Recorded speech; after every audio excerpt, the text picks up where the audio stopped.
Okay, I'm going to talk a little bit about a case that would be infamous for lessons to have been learned.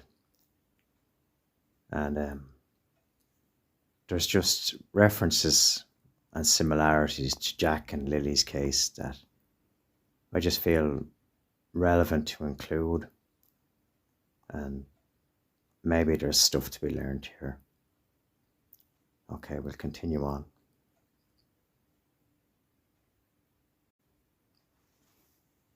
Okay, going for a little walk and thinking about Jack and Lily. And I was just looking at several other cases that have significant similarities and notable red flags that just fly high in the wind. There is an Irish case, and I'll give the names after I explain a bit about the case. A man and his wife, many years married. He goes out to get some shopping and comes back and finds her keys outside, and she's basically gone. And he reports her missing a few days later. And several red flags start flying in the wind from very early on. Roughly 10 days, we'll say 10 days later, he offers their chest freezer to his wife's first cousin. And this is a guy that wouldn't spend Christmas. And he tells this cousin that they had an argument before his wife left.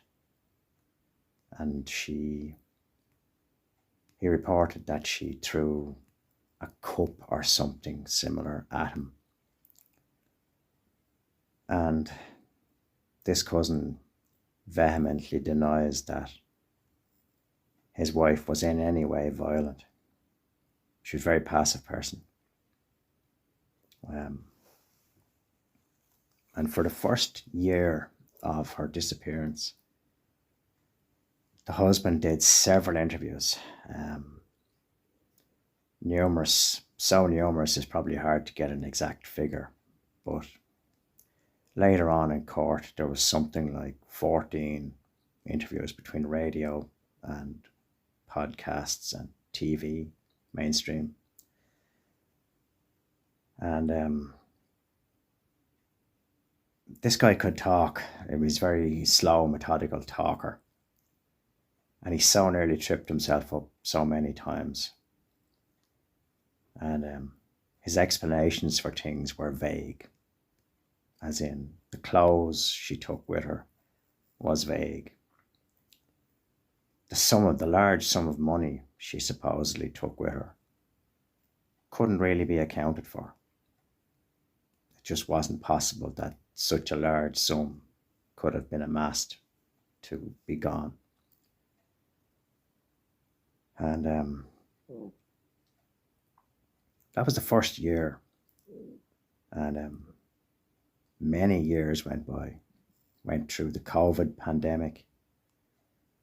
And it turns out that a Garda review into the case took place. And a forensic anthropologist,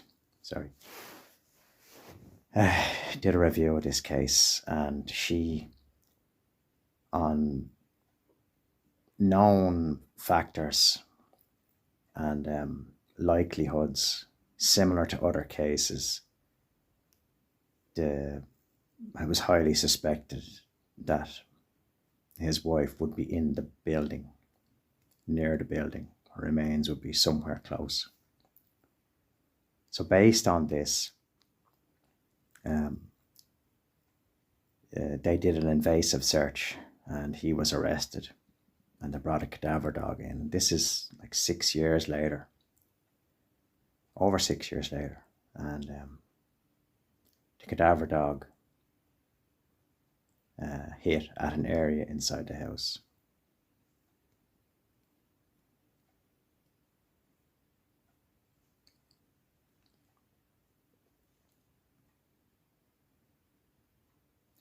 And they found this woman.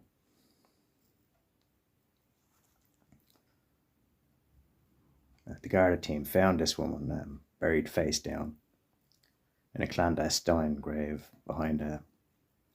in the floor, about half a metre down, behind a makeshift, badly made partition wall.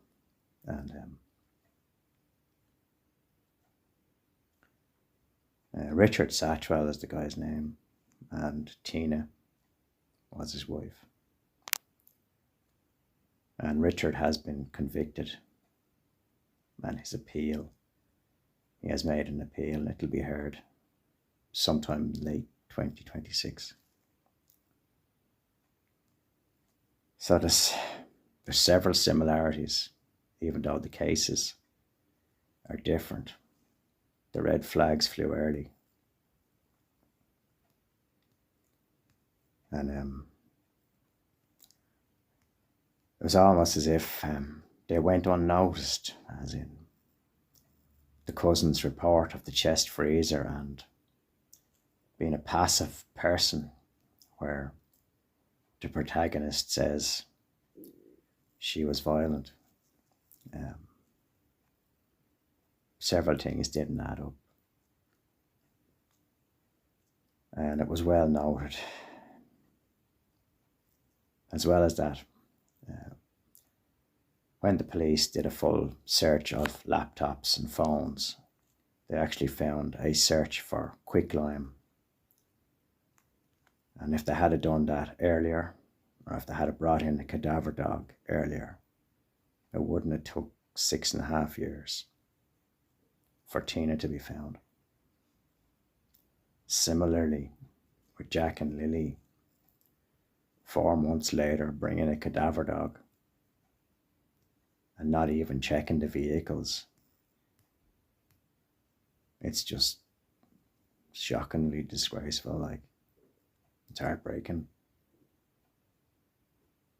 And maybe they have something on the phones. Can only hope. But we all know the red flags are flying high with Jack and Lily's case. And the main protagonist has nearly tripped himself up so many times. Anyway, I'll leave it there. Take care. Good luck.